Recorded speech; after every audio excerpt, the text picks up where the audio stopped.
Bonjour à toutes et à tous, je suis très heureux de vous retrouver dans ce nouveau numéro du Buzz TV. Salut Cécile. Bonjour Damien. Allez, aujourd'hui nous accueillons sur ce plateau un journaliste qui enfile chaque matin les gants de boxe pour combattre les éléments de langage bien trop tièdes qui sortent bien souvent de la bouche de nos députés, ministres et autres responsables politiques. Bonjour Adrien Gindre. Bonjour à tous. Bienvenue sur ce plateau. Alors vous êtes le chef du service politique de TF1 et LCI. Vous interrogez chaque jour dans la matinale de Bruce Toussaint, qui est sur la première chaîne, eh bien celles et ceux qui rythment l'actualité internationale, politique, économique. C'est dans cette séquence baptisée en toute franchise à 8h10 que l'on vous retrouve. Mais si vous êtes aujourd'hui sur ce plateau avec nous, c'est parce que LCI organise la grande confrontation à l'occasion des élections européennes qui se dérouleront le 9 juin prochain. La grande confrontation, c'est le débat avec les 8 têtes de liste à ce scrutin. Ce sera le 21 mai à 20h30. Pourquoi ce débat se déroule-t-il sur LCI et non sur TF1 déjà ? C'est la même chose que ce que nous avions fait en 2019, il y a 5 ans. LCI était déjà la première chaîne à organiser la première grande confrontation entre têtes de liste. On a voulu reproduire exactement le même schéma. Pour mémoire, ça avait été il y a 5 ans le débat le plus suivi de toutes les chaînes info en audience. C'est un marqueur auquel on tient et on espère qu'il en sera de même pour ce mardi 21 mai. L'idée, c'est de vraiment prendre le temps. En fait, là, la soirée va durer au moins 2h30. J'espère que les têtes de liste ne nous écoutent pas parce que certaines d'entre elles espèrent que ça ne va pas durer trop longtemps parce que c'est exigeant physiquement. Et ce temps-là de l'approfondissement, de la longueur, c'est sur LCI qu'on l'a le plus complètement. L'idée, c'est vraiment ça, c'est qu'à l'issue de cette soirée, les téléspectateurs qui auront regardé puissent se dire « ça y est, je sais pour qui je vais voter le 9 juin. » Mais c'est vrai qu'on a l'habitude d'assister à ce type d'émission où les candidats à un scrutin se trouvent côte à côte sur un plateau au cours d'une même soirée. Est-ce que ça ne risque pas de tourner à la cacophonie ? Parce qu'il faut quand même le dire, lorsque une personne interrompt une autre, ça peut vite partir dans une sorte d'emballement avec d'autres candidats qui veulent rajouter leur pierre à l'édifice. Est-ce que franchement c'est facile de tenir les rênes de ce programme ? Alors je vais rebondir sur ce que vous venez de dire, le à côté. Nous on fait le choix en fait pour les débats qu'on organise sur LCI systématiquement de ne pas les mettre à côté. C'est-à-dire que vous n'aurez pas, pour ce mardi 21 mai, des pupitres les uns à côté des autres, alignés en randonnion. On veut une ambiance justement de conversation, d'échange. Donc en fait, vous aurez une forme de cercle bouclé avec David Pujadas qui présentera cette soirée. Ce qui fait que chacun des candidats, en réalité, aura dans son champ de vision l'ensemble de ses concurrents et pourra à tout moment, effectivement, interpeller, répondre, réagir. Alors oui, dans l'interpellation, dans l'échange, pas dans la cacophonie, on est d'accord. Ça, c'est le rôle de David Pujadas. Ça fait 5 ans qu'on organise ensemble et qu'il présente des confrontations comme celle-là. On l'a fait pour les européennes, pour les municipales, pour les régionales, pour la présidentielle.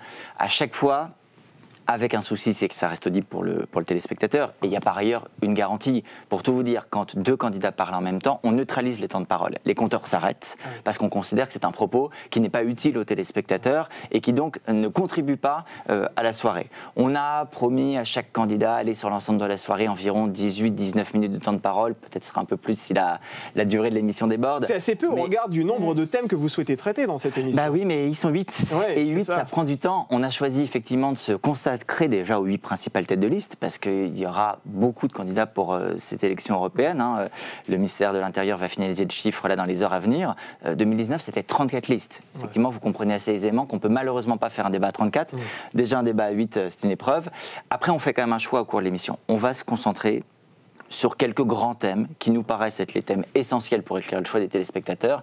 Naturellement, quand une soirée, on ne fera pas l'intégralité du programme de chacun, c'est d'ailleurs pas l'objectif. Alors, on va parler des thèmes dans un instant, mais c'est vrai que les téléspectateurs l'auront remarqué, c'est David Pujadas seul qui est au centre de ce programme, qui va l'animer, qui va tenter de faire en sorte que justement cette émission ne tourne pas à la cacophonie. Pourquoi David Pujadas seul ? Parce que généralement, c'est vrai que dans ces émissions-là, dans ces grands débats, on a l'habitude d'avoir un duo de présentateurs, voire même plusieurs présentateurs issus de plusieurs médias. Là, il sera seul. Effectivement, David Pujadas, depuis 5 ans, a présenté tous les grands débats. Il a un savoir-faire, je vais le dire, j'espère qu'il ne m'en voudra pas, extraordinaire pour le faire. C'est-à-dire que cette capacité à écouter, à entendre, à voir dans chaque programme, dans chaque proposition, ce qui peut faire l'angle, le débat, la différence, la nuance. Ça demande une très grande maîtrise, une très grande expérience qu'il a, c'est incontestable. Et ça facilite aussi la conduite de l'échange. Vous savez ce qu'est présenter une émission. Quand il y a un seul fil de pensée à suivre, une seule relance à faire, c'est plus simple que quand on doit se coordonner. Alors, dans quel cas est-ce qu'on se coordonne ? On se coordonne quand effectivement il y a des partenaires d'autres médias et qu'on décide de partager l'émission en plusieurs chapitres.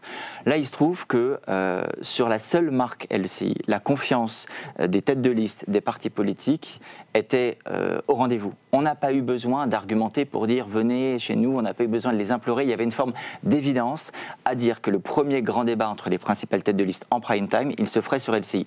Il y a, je vais avoir l'immodestie de le dire, une confiance, un savoir-faire qui s'est développé au fil des ans sur la politique, qui accorde à LCI une sorte de taux de crédit immédiat. Les politiques qui viennent sur notre antenne savent que le débat sera traité sur le fond, qu'il sera respectueux et qu'on le fera pas dans le souci de la petite phrase ou de buzz, mais dans le souci vraiment d'éclairer utilement nos téléspectateurs. Parfois on se dit c'est le clash qui fait parler, c'est le buzz qui fait parler. Nous on est convaincus que notre mission c'est vraiment d'éclairer sur le fond et on l'assume. Et bien justement, le fond, on va en parler, les thèmes, vous allez nous les dévoiler aussi. Très concrètement, comment cette soirée va se découper? Eh bien, ce sont des questions qu'on posera dans quelques instants à Adrien Gindre. Mais tout d'abord, je vous propose de découvrir les news médias présentés aujourd'hui par Cécile Brelot.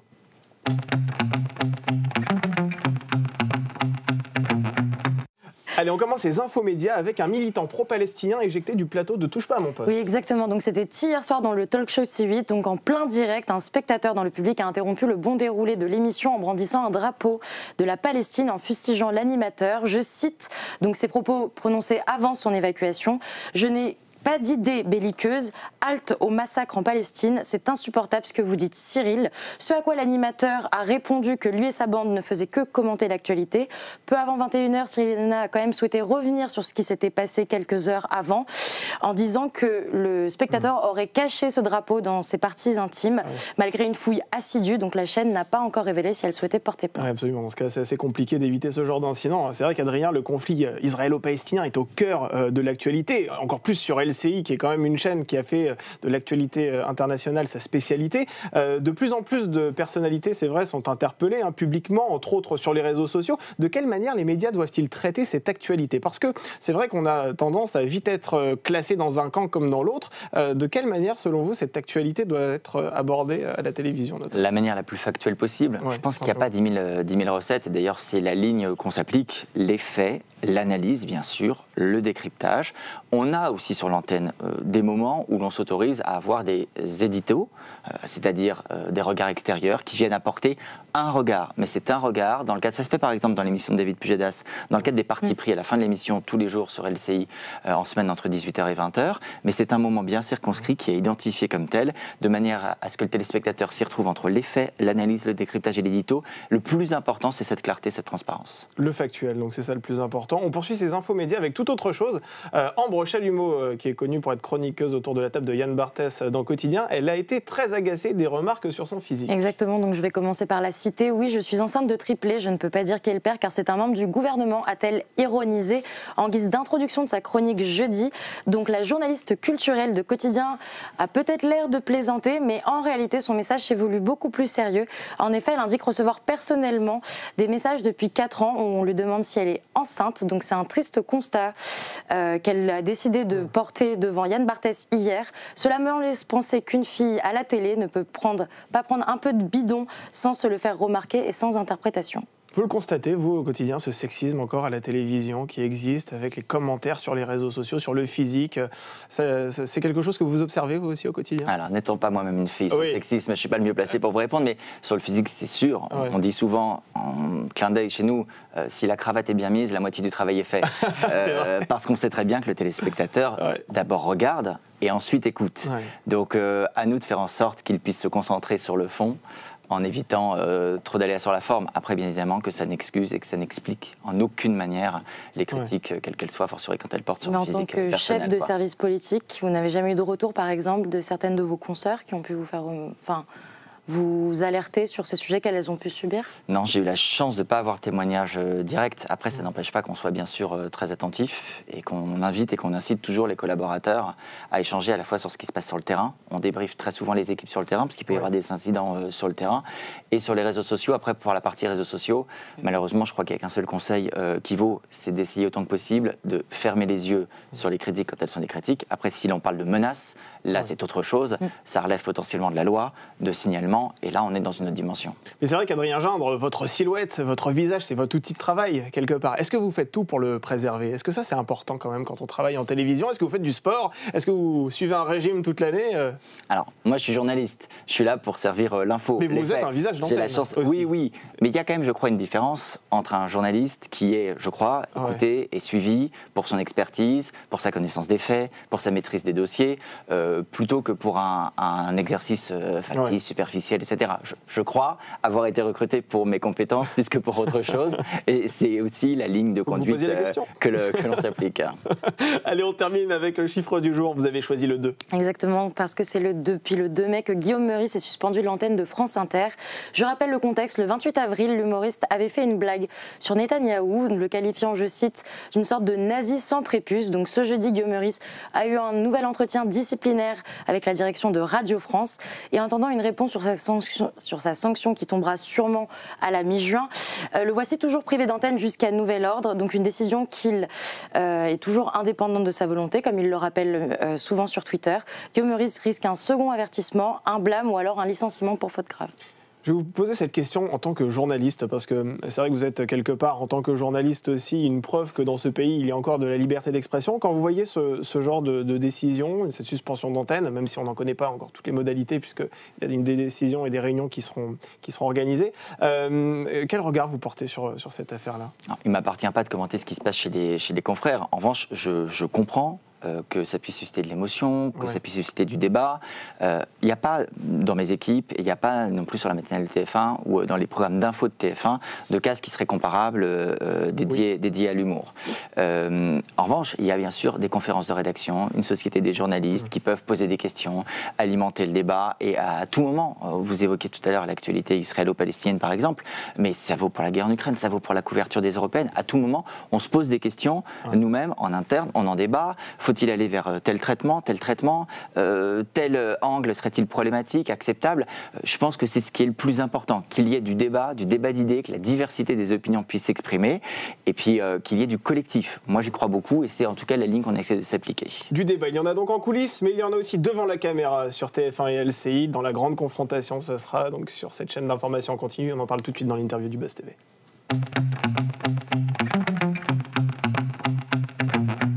Alors la grande confrontation, donc ce sera ce mardi 21 mai à 20h30 où vous allez recevoir, où David Pujadas va recevoir les 8 têtes d'affiche donc pour les élections européennes. Très concrètement, de quelle manière cette soirée va-t-elle se découper ? Elle va commencer à 20h30, il y aura un temps d'introduction. Mais dès l'introduction, on veut apporter une coloration à cette soirée. Qu'est-ce que j'entends par là ? Tout de suite percevoir la personnalité des candidats, ce qu'ils ont à cœur. On leur a demandé, pas simplement de nous faire une introduction convenue sur 1 minute, mais de choisir chacun un visuel, une photo, un paysage, un visage, de ce qu'ils aiment ou ce qu'ils n'aiment pas de l'Europe, ce qu'ils voudraient absolument revoir ou ne plus voir. Très original, ce sera l'évocation. D'ailleurs, pour tout vous dire, au moment où on se parle, on est en train de faire l'impression de tout cela, parce que ces photos, elles seront aussi physiquement présentes sur le plateau, dans les mains des candidats. Oui, pour les avoir toutes vues, oui, mais je ne vous dirai pas qui n'est quoi. Mais oui, et elles seront surtout très révélatrices. Vous aurez des photos qui n'ont rien à voir les unes avec les autres. Il y a des choix, il y a des partis pris vraiment différents. Dès la première minute en fait, de l'émission, vous commencerez à percevoir les différences entre chacun des candidats. Ensuite, on aura un temps de débat par thème, où là, effectivement, l'échange sera possible, l'interaction. On y tient beaucoup, pas la cacophonie, mais l'interaction, oui. Et puis à la fin, une conclusion qui, elle, sera libre, parce qu'il faut tout de même laisser à ces candidats qui auront été malmenés pendant toute une soirée quelques secondes pour dire leur mot final, leur appel aux électeurs. C'est ce qui va nous mener donc sur 2 bonnes heures et demie d'émission, je pense il faut se le dire. Parce qu'on va quand même les énumérer. Donc il y a 8 têtes de liste principales. Manon Aubry pour LFI, Jordan Bardella pour le RN, François-Xavier Bellamy pour les Républicains, Léo Desfontaines pour le Parti communiste français, Raphaël Glucksmann pour le PS Place Publique, Valérie Ayer pour Renaissance, Marion Maréchal pour Reconquête et Marie Toussaint pour Europe Écologie Les Verts. Comment vous allez... quel est l'ordre de passage? Comment vous l'avez défini? Alors, il y a eu des tirages au sort, je dis bien des tirages au sort. On a fait 3 tirages au sort en présence des représentants des candidats. Ça s'est déroulé à TF1. Alors, ça s'est déroulé sur 3 points. l'ordre des prises de parole pour les introductions dont je vous parlais, chacun avec sa photo, on a fait un premier tirage au sort. L'ordre des prises de parole pour les conclusions, un deuxième tirage au sort et les placements en plateau. Je vous disais tout à l'heure, on sera dans un cercle les uns à côté des autres. On a tiré également ces places au sort. En revanche, pour les thèmes, c'est David Pujadas seul qui décidera vers qui il se tourne et à quel moment. Pourquoi on fait le choix que ce soit David Pujadas seul qui décide? Parce que justement, David a fait le travail éditorial, de recherche, d'entrée de programme, d'entrée de proposition, de l'idée, de la critique, de la contradiction qui peut faire émerger un peu de débat et encore une fois mettre en lumière les différences entre les candidats. Parce que l'idée de cette soirée, c'est pas que chacun soit dans son couloir à faire un monologue sur quel est son programme. Il y a des sites internet très bien faits, il y a des comptes sur les réseaux sociaux souvent bien faits qui permettent de retrouver les principales propositions. Ce que nous, on veut faire émerger, c'est la nuance, la divergence, sur telle idée, telle proposition, vous semblez dire la même chose, mais est-ce que c'est réaliste, mais est-ce que c'est faisable? Et qu'en dit votre adversaire? Donc, au sein des partis thématiques, c'est David Pujadas qui alimentera le débat. Après, bien sûr, un candidat peut intervenir s'il le souhaite à tout moment. Si une proposition le fait réagir, on peut faire un petit signe à David Pujadas pour dire s'il est un peu plus poli, j'aimerais m'exprimer. Et puis après, quand le débat partira en cacophonie, si ça arrive, David Pujadas intervient.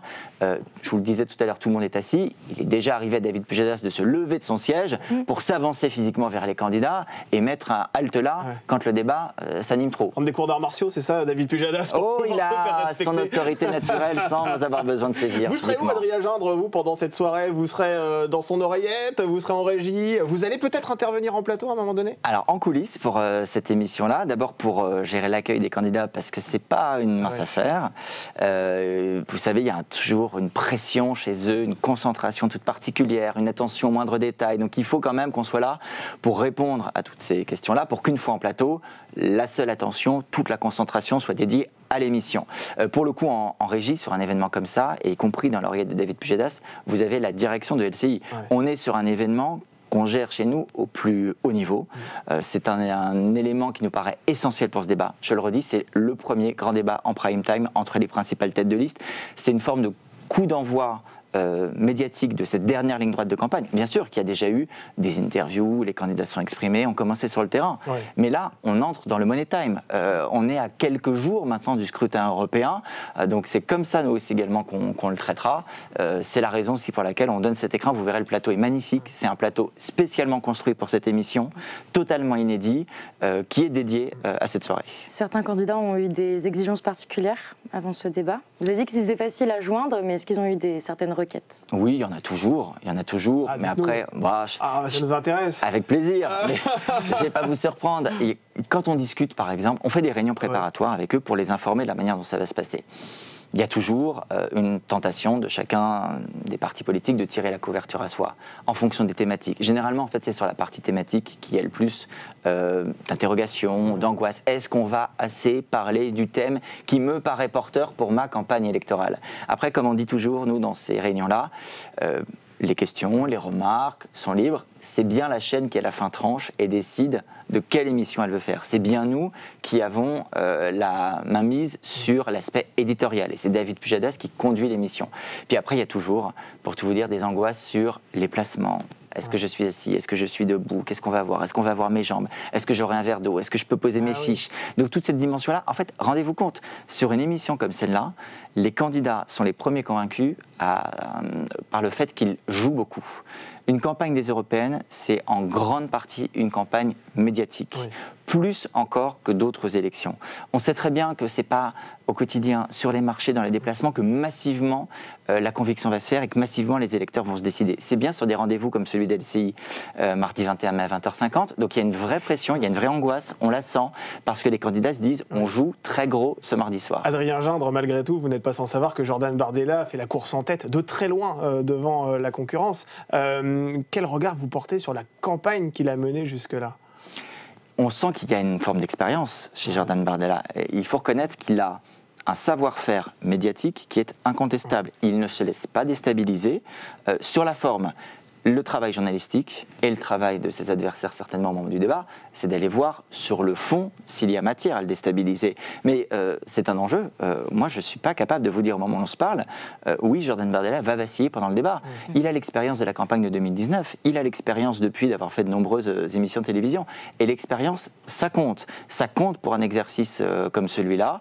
Il faut être expérimenté sur la forme et solide sur le fond. On sait que certains politiques boycottent quelques médias, notamment ça s'est beaucoup vu lors des présidentielles 2022, et en même temps profitent de cette visibilité que là, par exemple, vous allez leur offrir sur LCI. Est-ce que vous ne trouvez pas que ça reste un opportunisme parfois problématique ?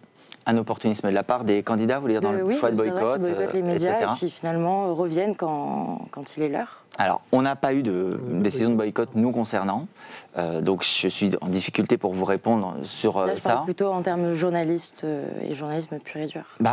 J'imagine que pour nos confrères qui ont été directement visés, c'est un moment non seulement désagréable et parfois peut-être inexplicable ou injustifiable, mais je pense qu'il faut regarder en réalité au cas par cas. Nous, notre ligne de conduite, c'est de nous dire on doit être de la même rigueur, appliquer la même rigueur, la même exigence sur tous les partis politiques, ne jamais arriver avec une idée préconçue, ne jamais arriver avec nous-mêmes un biais politique, c'est ce à quoi on s'efforce.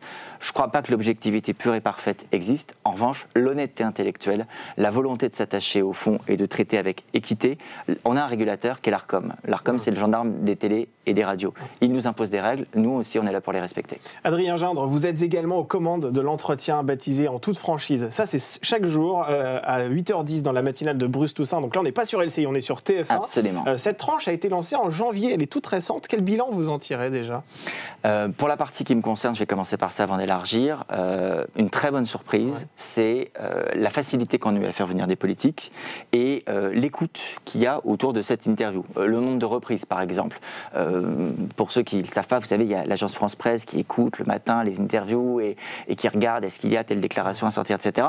On a très très régulièrement des reprises de l'agence France Presse, mais également de nos confrères, camarades. Alors, on ne fait pas l'interview pour le plaisir d'être repris par les camarades, les confrères, les journaux, les radios, etc. Mais ça montre que tout de suite et très vite, cette interview, elle a été identifiée, qu'il y avait une curiosité. Et puis de la part des politiques, il y avait une réelle envie de venir parler politique le matin sur TF1. C'est vrai que nous, on avait l'habitude d'accueillir les politiques dans nos journaux de 13h et de 20h. Ça faisait plusieurs décennies qu'il n'y avait plus de matinale sur TF1. Une interview politique quotidienne le matin, c'est inédit sur cette forme-là. Donc ça, c'est le très bon premier bilan. Puis après, moi, je dois vous dire, et je le dis sans flagornerie, c'est un plaisir de bosser avec Bruce Toussaint. Ouais. C'est un vrai animateur de collectif. Il y a une ambiance qui est assez incroyable. Bon, c'est pas la première fois que je me retrouve dans des émissions collectives. Avant, j'étais sur la matinale de LCI. J'ai fait d'autres formats par le passé. Je dois vous reconnaître qu'on se lève très tôt. Ouais. Ça aide quand même considérablement à se lever. On va aller vite. Quel est le politique le plus coriace que vous avez pu interviewer ? Récemment, Jean-Luc Mélenchon, quand il est venu dans la matinale de TF1. C'était tendu, oui, on s'en souvient de cette partie. Oui, absolument, mais parce qu'en fait, parfois certains politiques, et c'était son cas, viennent aussi avec l'idée de créer le conflit, la tension, de montrer aussi la dureté de l'échange.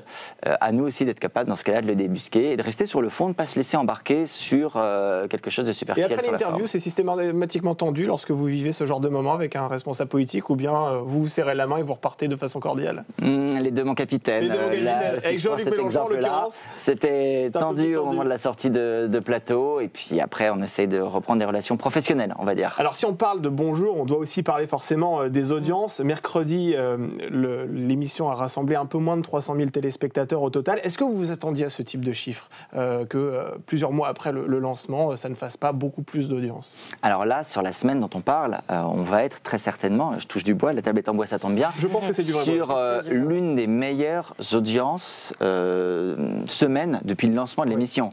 En fait, c'est une émission qui progresse. Alors, c'est progressif. Ça se construit pas à pas. Nous-mêmes, on continue de s'adapter. Faut quand même avoir à l'esprit que quand on lance une émission de rien, on construit notre public au fur et à mesure. Nous ne savions pas de base, le 8 janvier, qui allait venir nous regarder, quelles étaient les attentes du public. C'est un public qui est différent du 13h et du 20h. Donc, brique par brique, on construit ça. Il va y avoir des modifications à l'avenir, à la rentrée. On continue. C'est la direction de l'information qui continue de réfléchir. Mais si vous regardez la matinale aujourd'hui et la matinale du 8 janvier, il y a déjà eu beaucoup d'évolutions. C'est normal. C'est la vie d'une émission. Tenir compte, s'adapter, s'enrichir, continuer à progresser. Et en fait, nous, on est déjà très satisfaits de ces premiers pas, mais on continue. Et en parlant d'évolution, quand on devient chef à 33 ans, chef du service politique de la chaîne la plus puissante de France, qu'est-ce qu'on espère après? Par exemple, le 20h de TF1? Alors on espère rester à son poste, qui est passionnant. J'ai la chance d'être à mon poste depuis 6 ans maintenant.